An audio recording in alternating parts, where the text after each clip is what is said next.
Hey everyone, today we're excited to showcase some of the updates coming with the Season of Divine Intervention. This season, Sanctuary is being invaded by the lesser evils, and you'll encounter their influence across multiple game modes.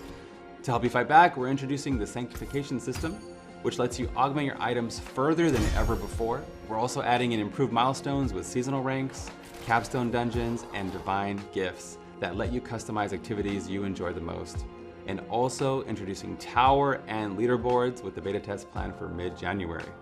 In addition, across all realms, we're adding in new unique items, improved monster behavior, implementing major changes to tempering and masterworking, and we have plenty more surprises to come.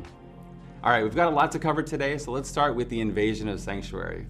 As I mentioned, the lesser evils are wreaking havoc across various game modes. So for Helltides, you'll encounter packs of maggots, even mega maggots. Ugh. Once you hit maximum threat level, Pangs of Duriel will spawn. Slaying them grants you Baneful Hearts, which you can use to summon Duriel instead of the Blood Maiden. Don't worry though, she'll be back, she's just on a little holiday break. In the pit, you'll find Belial's influence everywhere, most notably in the form of his eyes. Destroy any you come across, and if you destroy several in a single run, the final pit boss will be replaced with Belial himself. I could have guessed that. Yeah. I see what you did there. Yeah. In the Undercity, Andariel's corruption runs deep. Enemies can become imbued and launch spirits at you. Shades can sap your time, and spirit beacons are deadlier, but reward more attunement than usual. We're also adding in 3 new tributes themed around Andariel, and of course, she can even appear as the final boss, offering extra rewards if you defeat her. Now, we can't have a lesser evil party without Azmodan.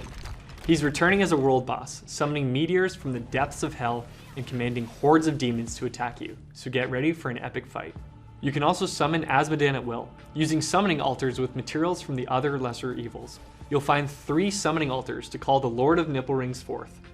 Each summoning altar will invoke Azmodan with powers from one of the other 3 lesser evils. Defeating enemies and completing activities tied to the lesser evils will level up your divine gifts and earn you progress through the seasonal reputation board. So what exactly are divine gifts? They're a new way to customize your seasonal playstyle, letting you choose what kinds of rewards, boons, and even challenges you want for even greater returns. Each divine gift has 3 specific components. The reward portion. This is what you gain from slotting a gift anywhere on the board. The purified portion is activated when you slot a gift into the center slots. These typically grant powerful or unique boons and double the reward bonus associated with the gift. And finally, the corrupted portion. This is activated when slotted on the outer edges. This makes things more challenging, but also yields greater rewards. It's optional though, so it gives you more control over your experience. Defeating a lesser evil for the first time in a season will drop Corrupted Essence, bring that to our old friend Hadriel to unlock divine gifts associated with that particular lesser evil. Once unlocked, you'll continue earning experience toward leveling up those gifts by defeating that lesser evil and their minions throughout the season. For a full breakdown of every divine gift and all the details we talked about today, make sure to check out the blog post linked in the description below. Let's talk about Sanctification, our brand new seasonal feature. This season, the team wanted to have some fun and take a few creative risks. So, as always, your feedback will be super important as we see how the system evolves over time. Sanctification is designed to be something you do after your item is fully complete. So it's basically that final step in your item's journey. So, why go through all this? Because there's a chance to make your item insanely powerful. There are some wild combinations possible here. You can add a legendary power to a mythic item, creating some one-of-a-kind combos that we've never seen before. You can also add plus skill ranks to items, add random affixes, or improve an affix into a greater affix, and more. Think of it as one last gamble. This is that, oh crap, did that just happen moment. Of course, there's always the risk of getting something unexpected, but hey, what's fun without a little risk, right? So how do we actually sanctify an item? Well, in pre-torment difficulties, you can earn and hold 1 divine invitation at a time. This allows you to travel to the Heavenly Forge to undergo sanctification. In post-torment difficulties, you can earn heavenly sigils that transport you to the Forge as well, but these ones can stack. Once you sanctify an item, it becomes unmodifiable, so make sure you're happy with it before you commit. Next up, let's talk about some big changes coming to the season journey. This season, the journey is evolving into a more challenging progression system called Seasonal Rank, and it's packed with even greater rewards. Each rank now requires you to complete a capstone dungeon before moving on to the next one. Just like previous capstones, you can tackle them early if you're feeling confident, even before the recommended level or difficulty. Renown is also being phased out in favor of the new seasonal rank system. Instead of grinding Renown, you'll now complete optional objectives tied to your seasonal rank to earn key rewards like Paragon, skill points, Smoldering Ashes, and cosmetics.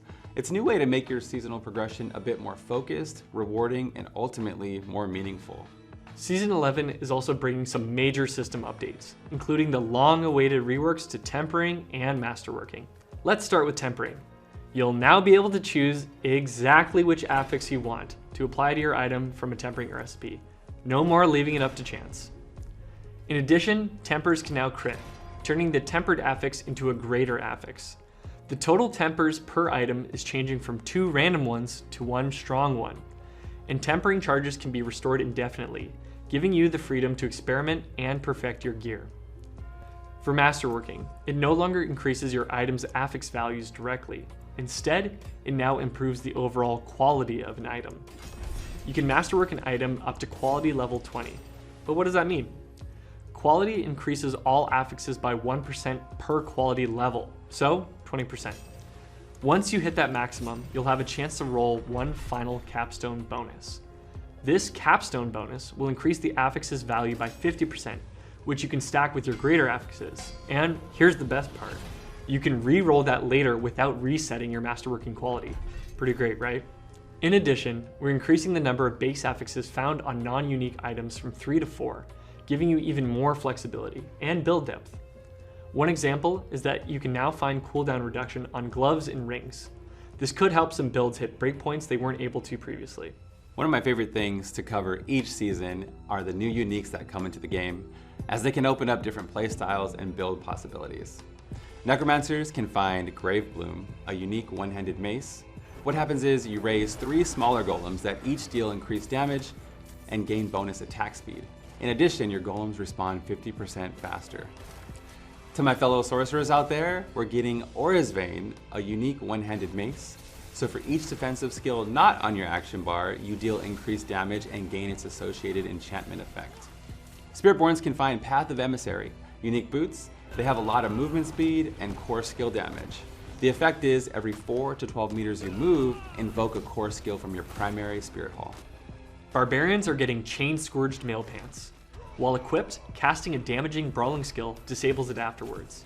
When all of these brawling skills are disabled, they become re-enabled with their cooldowns refreshed. Your brawling skills also deal increased damage for each disabled skill. Druids are getting Khamsin Stepwalkers. These are unique boots where damaging enemies with storm skills grants a charge.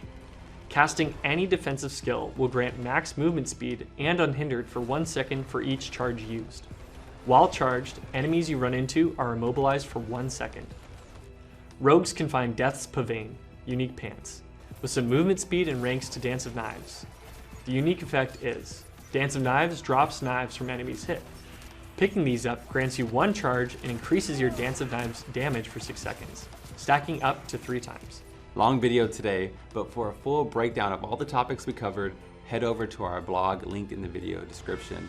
The season of Divine Intervention launches on December 11th, and we truly appreciate the support and feedback across all of our channels. But hey, that's all for today, and we'll see you in Sanctuary.